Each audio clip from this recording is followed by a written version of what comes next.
Mi nombre es Amanda y David, y les vamos a presentar un enfoque que va como desde lo más general, que sería abdomen agudo, y es muy importante para nosotros como médicos saber enfocarlo bien y llevarlo a una de las complicaciones que podría ser la peritonitis. Entonces, primero, el abdomen agudo es una aparición súbita del dolor abdominal. Es importante porque realmente a nosotros el dolor abdominal nos puede complicar un paciente de urgencias, un paciente con ambulatoria. Entonces, son como muchos profesionales en donde se pueden presentar este tipo de pacientes. Además, este dolor puede ser o localizado o generalizado y sus etiologías son muchas. Entonces, realmente el dolor abdominal no solamente se centra en lo que hace en el abdomen, sino también patologías que son extraabdominales que pueden causar el dolor. Y es muy importante porque nosotros somos como la primera atención que va a recibir el paciente y tenemos que definir cuál es el tratamiento, porque una de las intervenciones puede ser la cirugía y es primordial como caracterizar bien qué pacientes lo van a requerir y qué pacientes no.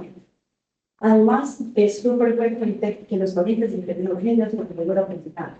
El 5% de los ingresos de urgencias es por dolores abdominales y solamente un tercio de los pacientes requieren intervención quirúrgica. Los demás se pueden hacer con manejo médico. Entonces, dolor en el abdomen no es sinónimo de un cáncer humano porque hay que operar con los pacientes. Hay que caracterizar muy bien grupos de alto riesgo. ¿Por qué? Porque nosotros usualmente en todas las charlas de SIC vemos abdomen agudo, pero hay unos pacientes que no lo van a presentar de la misma manera en la que siempre nos dicen. ¿Cuáles son los pacientes? Mayores de 60 años, pacientes embarazadas, inmunosuprimidos y pacientes con enfermedades sistémicas. Más que todos los inmunosuprimidos y pacientes mayores de 60 años, porque los pacientes son anémicos, entonces no vamos a ver una reacción leucocitaria súper elevada, a veces no van a presentar fiebre, entonces no significa que no estén infectados, no tienen una patología que haya que intervenir rápidamente, entonces primordialmente eso. Las embarazadas, es porque obviamente cuando uno tiene un útero grave, pues se hace mucho más difícil la evaluación de un abdomen y pues puede entrar a complicarse un poquito más. Y enfermedades sistémicas, porque, por ejemplo, un paciente que tenga una enfermedad hepática, entonces hizo una cirrosis y en ese momento tiene así, tiene dolor en el abdomen, pero entonces uno empieza a enfocar a esos pacientes como que listo, en este paciente específicamente, que sé que tiene una enfermedad hepática y tiene dolor en el abdomen, pero porque es una peritonitis bacteriana espontánea. Entonces es como saber clasificar bien a los pacientes y ubicarlos para saber qué tienen. El abdomen agudo, si uno en su cerebro sabe que puede ser por alguna de estas 5 causas, le queda más fácil enfocar a los pacientes. Puede ser inflamatorio, perforativo, obstructivo, hemorrágico o isquémico. Y también el interrogatorio tiene que ir pues, dirigido hacia alguna de estas cosas que estemos sospechando. También es muy importante evaluar la localización del dolor abdominal, porque de acuerdo al cuadrante en donde se esté ubicando, podríamos pensar en cierta patología. Entonces, un paciente que llegue con un dolor hipocondrio derecho, pero que se exacerbe con comidas grasosas y que tenga como más o menos en la clínica de un colicoidea, como que piensa que tiene una esofágica, entonces ahí no va a detenerlo. Si hay un dolor que nos llega, que antes de me diga, que es la de acá derecha, lo que piensa, a principio. Entonces, es como empezar a localizar bien cuáles son las clínicas con ciertos dolores y saber enfocarlos. Es muy importante la historia clínica y es también muy importante el orden cronológico en el que aparecen los síntomas. Entonces, acá tenemos que caracterizar bien los pacientes. ¿Por qué? Porque hay unas patologías que tienen más prevalencia en los hombres, otras no en las mujeres. En la edad es más común que una persona pues, anciana tenga divertículos que una persona joven. También hay que mirar los antecedentes personales, tratamientos previos, qué medicamentos toma el paciente y también tener en cuenta la prevalencia de las patologías ginecológicas en las pacientes que están en edad fértil. ¿Por qué? Porque el abdomen agudo puede ser no por algo netamente abdominal, sino porque es una paciente que tiene una torsión lógica o un preparación hepático. Entonces también hay que tener muy presente eso. Y en los pacientes ancianos, a pesar de que tienen muchas comorbilidades, también se pueden caracterizar en unas patologías que son más presentes en la población, que serían aneurisma de aorta abdominal, una diverticulitis, isquemia mesentérica o una obstrucción intestinal. Y ya también hay que mirar a los chiquis que pueden tener, pues, o sea, pacientes menores de un año, que la consulta más frecuente es por una hernia. En la historia clínica, la evaluación del dolor es importante. Primero, porque el dolor, cuando primero aparece, pues, o sea, el síntoma cardinal del paciente y después aparecen el resto de los síntomas, nos puede indicar que esa patología es como más quirúrgica. Pero si de repente usted le llega un paciente y le dicen, no, es que le con náuseas, vomité, después tuve diarrea, entonces después de esos síntomas fue que le empezó el dolor, uno explica más de que listo, de plano puede ser más y manejo médico para eso. Entonces, si usted caracteriza también que el dolor fue lo primero que le inició al paciente, es más significativo de que pueda ser algo quirúrgico. Y además, evaluar el tipo de dolor, si uno puede tener dolor visceral, parietal o preventivo. El visceral, ya sabemos que es el dolor difuso, que es más localizado, está dado por el sistema autónomo. El parietal es bien localizado, es un dolor intenso, porque está dado por la inervación somática de los músculos de la pared abdominal. Y el referido es básicamente un estímulo que es porque las asas posteriores malinterpretan el origen del estímulo que fue de algo visceral y ya luego lo tratan, pues lo refieren como a otra zona distante, pero del mismo segmento medular. Y es importante que en los tratamientos analgésicos que le vamos a dar a los pacientes, de una no lo ataquemos como que con el analgésico más fuerte porque vamos a mascarar un poquito la sintomatología que tiene el paciente. Entonces, hasta que por lo menos no hagamos una evaluación clínica juiciosa y caractericemos bien qué es lo que tiene, mejor no usemos analgésicos fuertes para no mascarar como toda la clínica. Así que no significa pues que un paciente con un hiperterror lo vamos a dar sin analgésico, pero también estar más o menos seguros o encaminados en qué es lo que puedan tener antes de darse. La sintomatología asociada, que puede ser pues, la fiebre, la diarrea, náuseas, el vómito, si el paciente tiene un grado de digestivo, y hacer como énfasis en cada síntoma, como la aparición, pues toda la semiología del dolor, como que se le extiende, como que mejora, y ahí está el dato importante, primero fue el dolor o primero fueron los síntomas. Al examen físico es muy importante la inspección, y la inspección empieza desde que el paciente está caminando.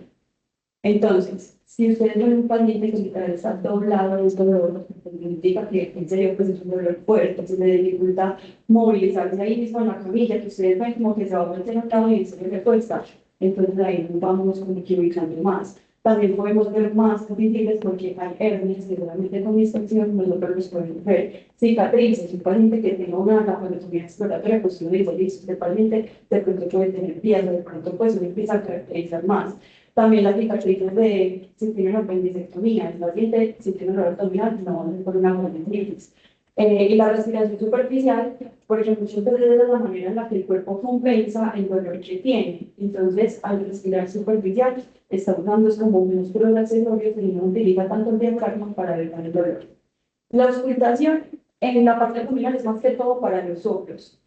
Y en realidad el peristaltismo no es que nos limite mucho qué tipo de patología va a tener el paciente, pero sí nos sirve mucho para evaluar las dosis pulmonares, porque de pronto puede ser un dolor referido, porque el paciente tenga un derrame, pues un derrame pleural, una neumonía, entonces no es para eso. La palpación es muy importante, primero fiscalizar las manos antes de evaluar al paciente, preguntar siempre por el punto de máximo dolor, porque si uno va a tocar primero lo que más le duele, créame que el resto de todo el examen clínico le va a doler. Entonces, así no vamos a poder hacer una buena evaluación. Entonces, se usa, pues se pregunta cuál es el punto de máximo dolor para iniciar distante a ese nivel. Y siempre entretener al paciente, mirar cuáles son las fases de dolor, porque hay muchos pacientes que refieren un dolor muy intenso, uno va y los entretiene y realmente no les explica tanto dolor. Entonces, eso es muy importante, distraer y mirar las fases del paciente. Y en la percusión se puede usar para localizar exactamente dónde está el dolor y buscar zonas de matidez o mecanismos. Entonces, por ejemplo, órganos que son mate y que ya pues no tengan esa matidez de que tengan porque se preocupa. Entonces, por eso podemos caracterizar. En las ayudas diagnósticas, realmente uno con el examen clínico funcionó, cuando una anamnesis fuera adecuada, uno sabe el 80% de los diagnósticos que pueda tener el paciente. Pero igual se usan ayudas como para enfocar bien a los pacientes y pues en casos en los que pues sean cierto que es lo que tienen. Lo primordial pues obviamente siempre sería como hacer en el modo de una PCR, una función renal y prueba de embarazo en las mujeres que están en edad fértil. Y cada paraclínico que vayamos a mandar tiene que ser dirigido a la sospecha diagnóstica y a la severidad con la que ingresa el paciente. Claro, pues diferentes pacientes de chocados, de PK, de prenatal, también hay que mirar las escalas de clasificación. Todas las evaluaciones el riesgo, la mortalidad de los pacientes tienen ciertos ítems que necesitamos un paraclínico para evaluar ciertas cosas, entonces le podemos. El ECA es muy importante en los pacientes que tienen dolor en el epigastrio y también factores de riesgo para enfermedad coronaria, que no se nos vaya a estar pasando algo que sea patología pues coronaria precisamente y que por tener un dolor abdominal pues sea un dolor requerido.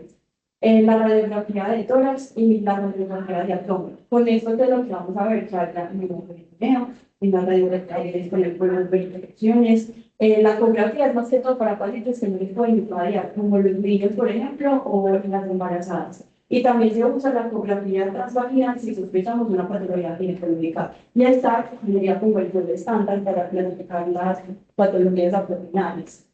Entonces, ¿alguno quiere decir que estamos viendo en las imágenes?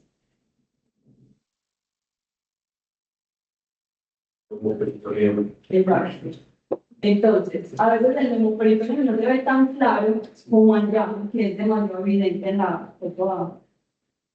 Aquí la foto es como intermedio y acá solamente se ve un poquito, o sea, literal. Pero igual es muy importante saber cuando estamos viendo un hemoperitoneo, si sea pequeño, pues cuando tiene una perforación. Acá les traigo esta radiografía porque este paciente puede estar presentando dolor abdominal, pero realmente el paciente tiene una necesidad. Entonces, también nos puede estar dando diagnósticos diferenciales que no sean patología clínica, precisamente. Este paciente también acá, que tiene el problema. Y en la radiografía de abdomen, uno, o sea, lo primordial es ver una radiografía de abdomen normal, ¿cierto? Y entenderlo. Acá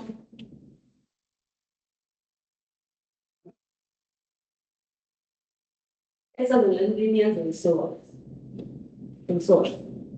Realmente cuando uno alcanza a ver estas líneas acá y acá, cuando uno alcanza a ver esas líneas es porque no hay líquido libre ni tampoco inflamación del peritoneo.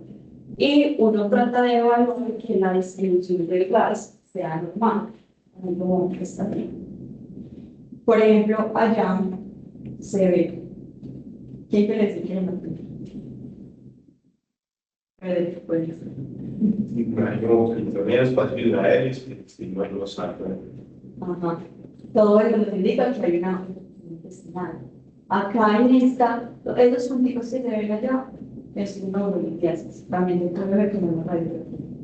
Acá lo que estamos viendo es una tabla, en estas dos, se ve el neumoperitoneo y, por ejemplo, en esta se ve una obstrucción. Pues ya habíamos visto que está el asa distendida y acá hay una zona de transición en donde está la obstrucción.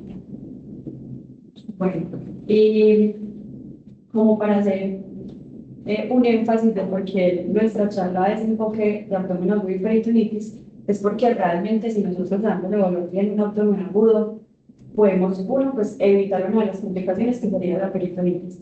Y pues porque realmente las causas de la peritonitis en primera instancia fueron un abdomen agudo. Entonces, si uno sabe enfocar bien un abdomen agudo, podría definir mejor por qué le dio la peritonitis.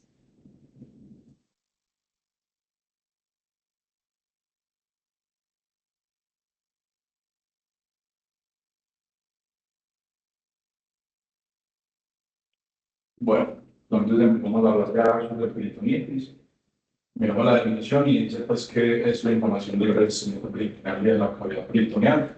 Su manera más común de presentación pues es la peritonitis bacteriana escrotal, ¿cierto? Pues, eso puede ser clamillas, hongos, bacterias y no necesariamente pues tiene que presentarle con una perforación o con algún tipo de contacto.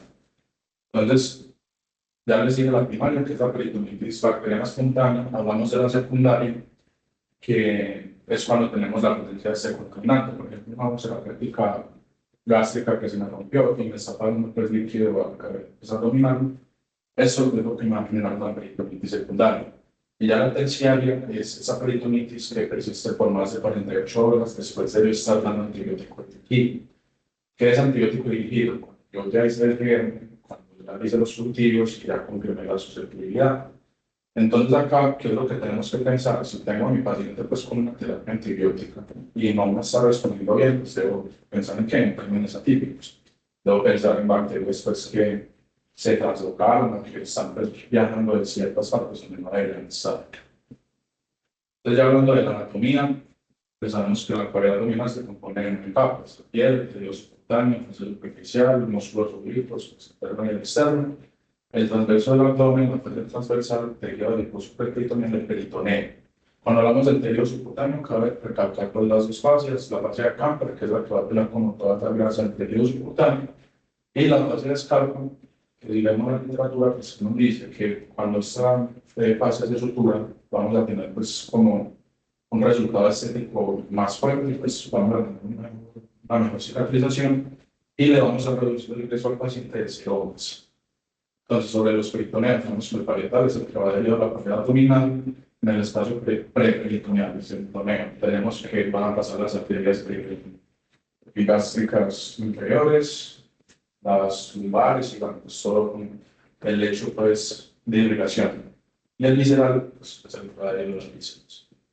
Entonces, acá, como les decía, la parte pues, anterolateral del abdomen está irrigada y nervada por las 6 arterias, las 6 últimas arterias intercostales, las 4 arterias lumbares, que pues, hay una curiosidad, y es que los nervios intercostal y hipogástrico y inguinal van por esas arterias que atraviesan el músculo transverso y el músculo interno.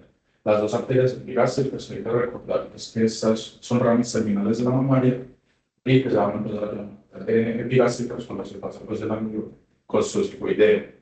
Y pues también por las arterias ilíacas circunflejas profundas. Cuando hablamos de los mesenterios, pues los mesenterios básicamente son como 11 tipos de ligamentos, y las tarjetas son pues, para mí más relevantes: el coronario, el gastropatítico y el hepatoduodenal. Y esto para lo que nos sirve es para mirar como la vía de infecciones o de malignidades, pues cuando hablamos de cáncer, si lo tenemos en la cavidad abdominal, ¿a dónde van a migrar? Entonces, un ejemplo de esto es, por ejemplo, si se me perfora una úlcera péptica en el duodeno, muy probablemente ese líquido de la úlcera péptica me va a migrar al estómago hepático, porque ahí tenemos pues, un mesenterio que conecta los dos. Cuando hablamos de los epiplones, pues tenemos el epiplón mayor, que consta de 4 capas de peritoneo visceral, 2 anteriores y 2 posteriores, que básicamente lo que va a hacer es que va a salir de la curvatura mayor del estómago, o sea, la parte de abajo, va a bajar hasta la pelvis, va a ser una especie de delantal y va a subir a pegarse en el colon transverso. Y el epiplón menor, pues como lo vemos, se va a dividir en 2 capas de peritoneo visceral. Y vamos a tener ahí el ligamento gastropático y el hepatoduodenal. El hepatoduodenal es el que lleva la arteria portal, lleva el coledo por la arteria y la hepática. Bueno, en cuanto a epidemiología, el 1% de las consultas a los servicios son por peritonitis secundarias. En realidad, la mayoría sí es porque se inflamó algo, entonces me dio peritonitis o me perforé y listo. Entonces, es la causa de los pacientes que están internados en la UCI y es muy importante evaluar esto porque su mortalidad es muy alta. O sea, realmente una mortalidad de hasta el 35% es algo que no se puede despreciar porque es valorable. En cuanto a la clínica, si uno tiene un paciente con peritonitis, uno ya está pensando que el paciente o está en shock séptico o va a entrar. Entonces, uno tiene que pensar en los síntomas sistémicos que están relacionados con la sepsis, que serían la hipertensión, la fiebre, una respuesta inflamatoria sistémica, signos de hipoperfusión y pues, ya alteración del estado mental. Y también hay que mirar pues, los signos específicos dependiendo de la causa. Entonces, por eso les hablaba mucho de la evaluación que hacíamos antes de abdomen agudo, porque es que realmente identificar ya cuál es la causa paciente que tiene ya la peritonitis, todo le está doliendo, uno ya no puede localizar bien cuál fue el motivo por el cual se dio la peritonitis, pero si uno hace un buen interrogatorio puede ir como construyendo su mapita y poder definir por qué fue. Y los pacientes ancianos, recordemos todos los pacientes de alto riesgo que ya mencionamos, se manifiestan atípicamente. Entonces, como no tienen signos tan claros, también hay que poner mucho cuidado en ellos. El enfoque diagnóstico se basa en definir básicamente los signos de irritación peritoneal. Los más específicos signos de irritación peritoneal serían el abdomen en tabla y el rebote, que literal es la descompresión, pues el dolor a la descompresión del abdomen. Son los más específicos, pero una vez que este paciente tiene pues una peritonitis y eso puede ser generalizado o localizado. Entonces, uno mira que el paciente primero esté estable epidemiológicamente. ¿Por qué? Porque si no está estable, pues obviamente tenemos que hacer el manejo de una presentación del paciente en la que uno empieza con volumen, vasopresores si lo requiere, y pues obviamente la intervención, que sería una cirugía, porque así es la manera en la que vamos a controlar ese poco séptico. Entonces, si no se lleva a una cirugía en una peritonitis generalizada, pues no vamos a poder controlarla en general. En las imágenes, el estudio de elección es la tomografía contrastada, ¿cierto? ¿Qué es lo que pasa? Que aquí hay como una dualidad, como que listo, mi paciente lo voy a contrastar, pero tiene, no sé, de pronto riesgo que hay alteración en la función renal. Realmente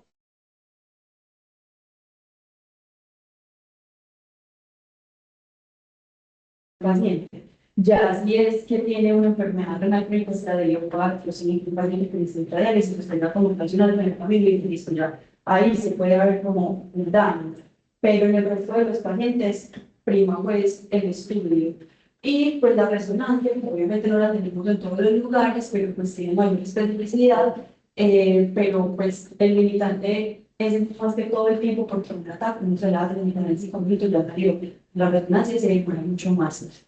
Y hay que, pues, la TAC nos ayuda porque puede identificar la causa de la peritonitis, el compromiso que hay en el abdomen, la inflamación y otras complicaciones asociadas, como puede ser el absceso o otra colisión peritoneal.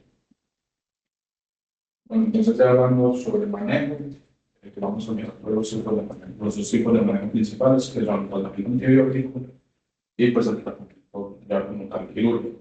Entonces, el tratamiento se basa en estos tres pilares. Uno, control de la fuente. Dos, el tratamiento antibiótico empírico. Y tres, el tratamiento de soporte. Cuando hablamos de tratamiento de soporte, pues necesita ventilación, si necesita pues, reanimación con líquidos, vasopresores, cosas así. Entonces, el tratamiento empírico, yo tengo que identificar dos escenarios. El primero es si tengo mi paciente pues, relativamente estable, un paciente que no es en choque, yo sé pues, que la probabilidad de que se me muera pues, en un corto periodo de tiempo es muy baja. Entonces acá voy a hacer un tratamiento empírico pues no tan agresivo, principalmente con metronidazol y cefalosporinas. A partir de la cefalosporina de tercera generación, que es la Jefferson, buscando descubrir más los vacilos gram negativos. Ya pues en la otra cara de la moneda, cuando tengo un paciente crítico, un paciente pues achocado, que yo sé que muy probablemente se me muera, acá voy a empezar un tratamiento más agresivo, método antibióticos de alto espectro, que me cura pues vacilos, cocos, todo. Entonces el melopenem y la vancomicina van a ser pues como los antibióticos de elección. Hablando pues de los principios quirúrgicos, pues bueno, controlar el foco, hay que retirar el tejido pues necrótico, el drenaje de líquidos pues ya sea purulento, fecal, urinario o biliar, eso se puede hacer pues mediante drenaje percutáneo si el paciente pues deja. Y usualmente en los pacientes con peritonitis generalizada, pues el tratamiento es netamente quirúrgico, nos salvamos pues con esta primera parte antibiótica. Entonces esta tabla se va porque para mí es muy importante que tenemos pues como generar conciencia sobre el tema de los antibióticos.